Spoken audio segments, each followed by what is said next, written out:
महाराष्ट्र में छत्रपति महाराज की मूर्ति गिरने के बाद अब प्रशासन ने जो ठेकेदार हैं जिन्होंने इस मूर्ति को बनाया था उनके ऊपर कार्रवाई तेज कर दी है। नौसेना की टीम पहुंची और इस पूरे मामले की जांच कर रही है। खूब फजीहत केंद्र सरकार की हो रही है।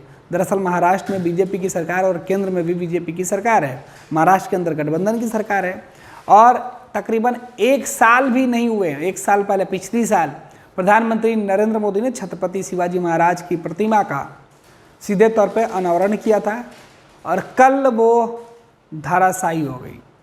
इस पूरे मामले पर जांच की जा रही है। अब जो खबर है कि ठेकेदार ने जिस तरीके की लापरवाही की थी उस पर जांच किया जा रहा है। ये खबर हम आपको बता रहे हैं कि किस तरीके से शिवाजी महाराज की प्रतिमा गिरने का मामला सामने जो आया था। इस पूरे मामले पर ठेकेदार समेत 2 लोगों के खिलाफ केस दर्ज किया गया है। मरम्मत के लिए पहुंची नौसेना की टीम, ये खबर है। आपको बता दें कि जो तस्वीरें निकल के सामने आ रही है, ये खंडित मूर्ति है छत्रपति महाराज की और ये एक स्टैचू जो है, बड़ी सी स्टैचू है, वो लगाया गया था एक जो किला है उस किले पर। और वहाँ पिछले कई दिनों से लगातार बारिश हो रही थी। इस बीच कल ये मूर्ति टूटकर गिर गई और गिर के बिखर गई, जिसके बाद काफ़ी हाय तौबा मचा। पूरे मामले की जांच की मांग उठी और अब जो है जांच की प्रक्रिया तेज हुई है। ये खबर महाराष्ट्र डेस्क से है सीधे तौर पर। सिंधुदुर्ग जिले में छत्रपति शिवाजी महाराज की 35 फीट ऊंची प्रतिमा के अचानक गिरने के मामले में एक्शन हुआ है। इस मामले में ठेकेदार समेत 2 लोगों के खिलाफ केस दर्ज कराया गया है। ठेकेदार और जो दूसरी कंपनी है जिनको टेंडर दिया गया था, उनके जो मालिक हैं जयदीप आप्टे और स्ट्रक्चरल कंसल्टेंट चेतन पाटिल पर काम में लापरवाही बरतने के साथ साथ अन्य आरोप लगाए गए हैं। दरअसल महाराष्ट्र के सिंधुदुर्ग जिले में एक किले में शिवाजी महाराज की याद में इस प्रतिमा को स्थापित किया गया था।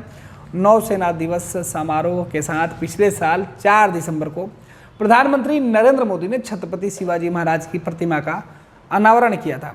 ऐसी संभावना जताई जा रही थी कि पिछले 3 दिनों से जो बारिश और आंधी आ रही थी, इसके वजह से मूर्ति नीचे ढह गिरी। लेकिन मामले की जांच कराएगी और जांच कराने के दौरान जो खबरें निकल के सामने आएगी, लापरवाही प्रथम दृष्टता जो शुरुआती जांच में जो है वो लापरवाही निकल के सामने आई। लापरवाही ठेकेदार की जिन्होंने उस इलाके में कंस्ट्रक्शन का काम किया था, शिवाजी महाराज की प्रतिमा का स्ट्रक्चर बनाया था। साथ ही साथ उस कंपनी के ऊपर भी कार्रवाई की जा रही है जिन्होंने शिवाजी महाराज की मूर्ति बनाने का टेंडर लिया था। तो दोनों लोगों पर एफआईआर की गई है। इस मामले में जो है जो सरकारी महकमे के अधिकारी हैं वो पहुंचकर इस पूरे मामले की जांच में जुट गए हैं और उन्होंने इस मामले में सीधे तौर पर जो है शिकायत कर दिया है, एफआईआर दर्ज कर दिए गए हैं। ठेकेदार और अन्य लोगों पर कार्रवाई करने के सीधे तौर पर निर्देश दिए हैं।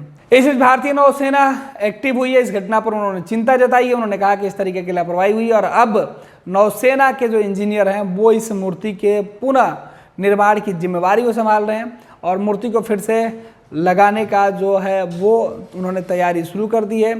जो खबर है कि भारतीय नौसेना ने इस घटना पर चिंता जताते हुए प्रतिमा का मरम्मत और उसके पुनः स्थापना के लिए अपनी टीम जो प्रतिमा स्थल है वहाँ भेज दिए।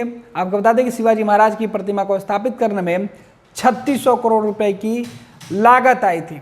साल 2018 के नवंबर को महाराष्ट्र सरकार ने इसकी मंजूरी दी थी। नवंबर में साल 2018 में ही इस महाराष्ट्र सरकार ने मंजूरी दी थी। सरकार ने 3700 करोड़ रुपए इसके ऊपर खर्च किया। प्रस्ताव यही मुहर लगी थी कैबिनेट में, महाराष्ट्र सरकार के कैबिनेट में मुहर लगी। उसके बाद ये जो है प्रोजेक्ट शुरू हुआ और इस प्रोजेक्ट का शिलान्यास भी प्रधानमंत्री ने किया था और खुद प्रधानमंत्री नरेंद्र मोदी ने 2016 में शिलान्यास के बाद पिछले साल इस मूर्ति का अनावरण भी वो किए। लेकिन ये मूर्ति कुछ ही महीनों में बारिश और आंधी के बीच टूट कर बिखर गई, धराशायी हो गई। बड़ी लापरवाही निकल कर सामने आया और इस लापरवाही के बाद अब मुकदमे किए गए हैं काम में लापरवाही बरतने वाले ठेकेदार और एजेंसी के लोगों पर। 26 वर्षों में 17,000 से अधिक डॉक्टर बना चुका बिहार एवं झारखंड के छात्रों एवं अभिभावकों के बीच सर्वाधिक विश्वसनीय एवं लोकप्रिय संस्थान गोल, नेशंस लीडिंग इंस्टीट्यूट। हमारा विश्वास गोल के साथ।